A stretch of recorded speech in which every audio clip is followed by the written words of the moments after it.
Welcome back to my series where I'm breaking down the top 5 best offseason moves from each NFL team. Part 6, I got the Washington Commanders. At 5 for the Commanders, I got safety Jeremy Chin. Chin had a great start to his career with the Panthers, but he had some injury issues later on. He hasn't been as productive since the injuries, but the Commanders got him on a super cheap deal, and I think getting him in the secondary could help them greatly.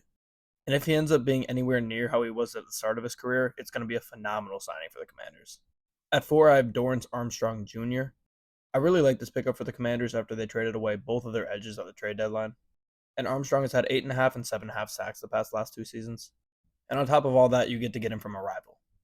At 3, I have Jerzon Newton from Illinois. The biggest problems for the Commanders is their trenches on offense and defense. And they did a good job in the offseason of building up both those sides. Some people had Newton going in the late first round, but the Commanders get him here in the second. Speaking of the trenches, I have Tyler Biadasz from the Cowboys. He's a center that's going to get to go contribute on the worst O-line in the league last year. The Commanders badly need to protect their new QB, and he's a good way to start it out. And speaking of that QB, at 1, I have Jaden Daniels. Daniels is super talented and can do just about anything at the QB position. My only worry with him is health, as he doesn't slide much and he gets hit a lot, and he doesn't have the biggest frame. If he tries to run like he did in college, he could get hurt very easily, but as long as he tones it back, I think he has the potential to be a star quarterback in this league.